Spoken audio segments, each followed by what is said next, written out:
7. Subvertendo o preconceito linguístico. Por mais que isso nos entristeça ou irrite, é preciso reconhecer que o preconceito linguístico está aí, firme e forte. Não podemos ter a ilusão de querer acabar com ele de uma hora para outra, porque isso só será possível quando houver uma transformação radical do tipo de sociedade em que estamos inseridos, que é uma sociedade que, para existir, precisa da discriminação de tudo o que é diferente, da exclusão da maioria em benefício de uma pequena minoria, da existência de mecanismos de controle, dominação e marginalização. Apesar disso, acredito também que podemos praticar alguns pequenos atos subversivos, uma pequena guerrilha contra o preconceito, sobretudo porque nós, professores, somos muito importantes como formadores de opinião. E quais são estes pequenos atos de sabotagem contra o preconceito? Primeiro, formando-nos e informando-nos. Não me canso de insistir. É preciso que cada professor de língua assuma uma posição de cientista e investigador, de produtor de seu próprio conhecimento linguístico teórico e prático, e abandone a velha atitude repetidora e reprodutora de uma doutrina gramatical contraditória e incoerente. Segundo, fazendo a crítica ativa da nossa prática diária em sala de aula.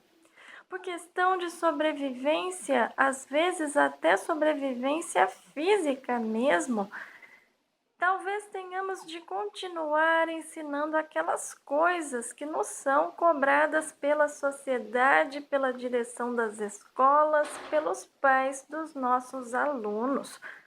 Mas podemos ensinar essas coisas criticando-as ao mesmo tempo e deixando bem claro que aquilo ali não é tudo o que se pode saber a respeito da língua, que há 1 milhão de outras coisas muito mais interessantes e gostosas para descobrir no universo da linguagem. Terceiro, diante das cobranças de pais, diretores ou donos de escola, mostrar que as ciências todas evoluem e que a ciência da linguagem também evolui, que as mentalidades mudam, que as posturas do próprio Ministério da Educação hoje são outras. Não se pode negar que os parâmetros curriculares nacionais representam um grande avanço para a renovação do ensino da língua portuguesa. Vamos tentar adquirir, copiar, ter sempre à mão esses parâmetros para nos defender das pessoas que nos cobram um ensino à moda antiga. Olha aqui, ó! O Ministério da Educação está dizendo que a gente deve ensinar de uma maneira diferente, nova, atualizada. Ou você quer que seu filho continue aprendendo coisas que não servem mais para nada? Há algumas boas comparações que nos ajudam a argumentar melhor. Quando eu estava na escola, o certo em astronomia era que somente o planeta Saturno tinha anéis. Hoje, graças às inovações tecnológicas, já sabemos que Urano e Netuno também têm anéis. A cada ano, são descobertas dezenas de espécies novas de animais e plantas, no mesmo ritmo, infelizmente, das que são extintas para sempre. Recentemente, encontrou-se o fóssil de um dinossauro carnívoro maior e mais forte que o tiranossauro, considerado durante muito tempo o maior predador que jamais existiu. Os achados dos arqueólogos a todo momento nos fazem rever e reformular nossas ideias sobre a história dos povos antigos. Os mapas com as divisões políticas da Europa de 10 anos atrás já não têm nenhuma utilidade prática hoje em dia, a não ser para o pesquisador investigar o que mudou de lá para cá. Se tantas mudanças acontecem nas outras áreas do conhecimento, decorrentes das transformações do universo, da natureza e da sociedade, sendo acolhidas como naturais e inevitáveis, porque só o estudo e ensino da língua estaria isento de crítica e reformulação. Quarto, assumir uma nova postura usando como matéria de reflexão as seguintes noções, que chamei de 10 cisões, porque representam de fato uma cisão, um corte do cordão umbilical que sempre nos prendeu às velhas doutrinas gramaticais. O símbolo de infinito no final da lista é um convite a quem quiser acrescentar outras cisões. 10 cisões para um ensino de língua não ou menos preconceituoso.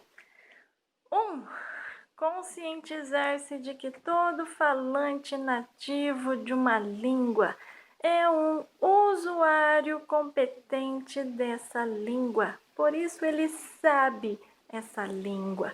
Entre os 13 e 4 anos de idade, uma criança já domina integralmente a gramática de sua língua. Sendo assim, 2.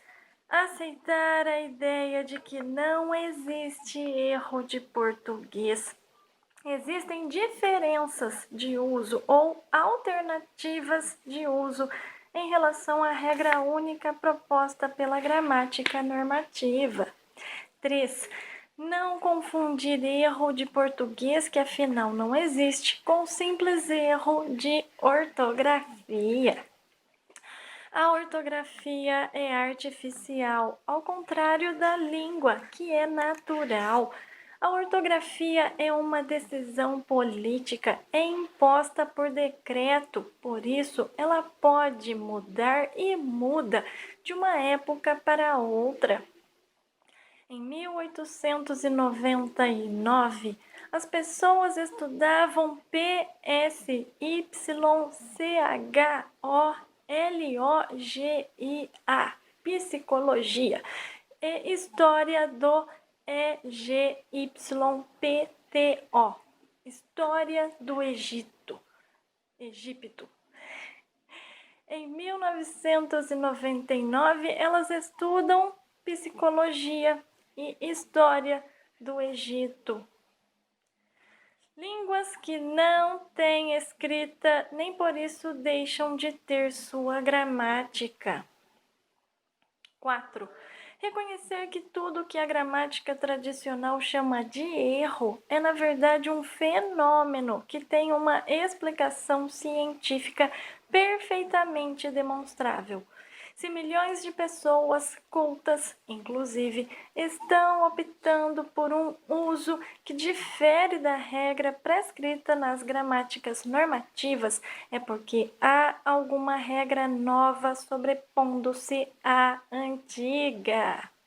Assim, o problema está com a regra tradicional e não com as pessoas, que são falantes nativos e perfeitamente competentes de sua língua.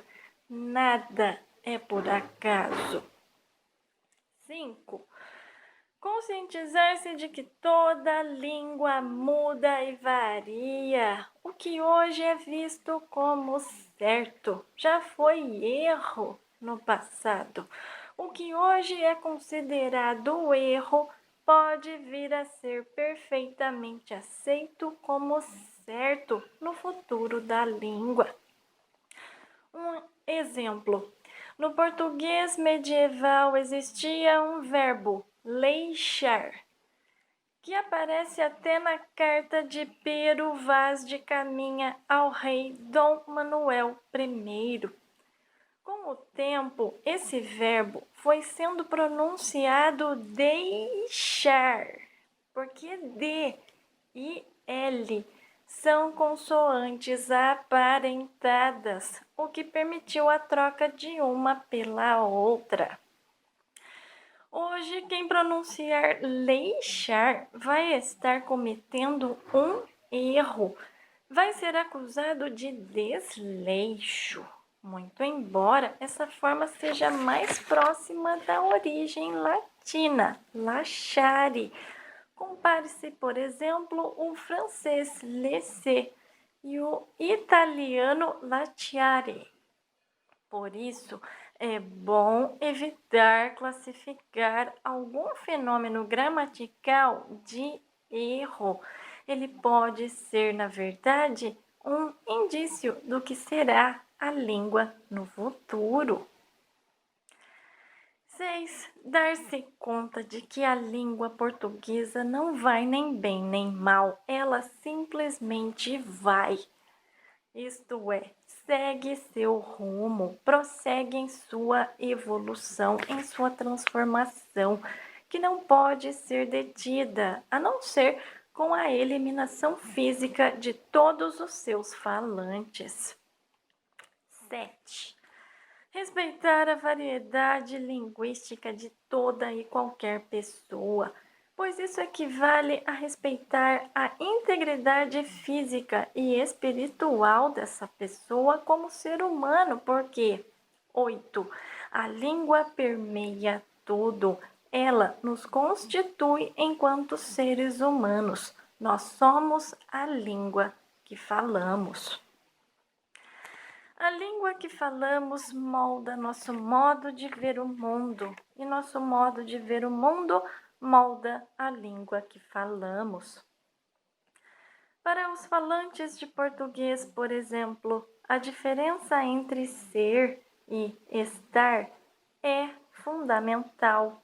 Eu estou infeliz é radicalmente diferente para nós de eu sou infeliz. Ora, línguas como o inglês, o francês e o alemão têm um único verbo para exprimir as duas coisas. Outras, como o russo, não têm verbo nenhum, dizendo algo assim como eu, travessão, infeliz. O russo, na escrita, usa mesmo um travessão, onde nós inserimos um verbo de ligação. Assim, 9. Uma vez que a língua está em tudo, e tudo está na língua, o professor de português é professor de tudo. Alguém já me disse que talvez por isso o professor de português devesse receber um salário igual à soma dos salários de todos os outros professores. 10. Ensinar bem é ensinar para o bem. Ensinar para o bem significa respeitar o conhecimento intuitivo do aluno, valorizar o que ele já sabe do mundo, da vida, reconhecer na língua que ele fala a sua própria identidade como ser humano. Ensinar para o bem é acrescentar e não suprimir, é elevar e não rebaixar a autoestima do indivíduo. Somente assim, no início de cada ano letivo, este indivíduo poderá comemorar a volta às aulas, em vez de lamentar a volta às jaulas.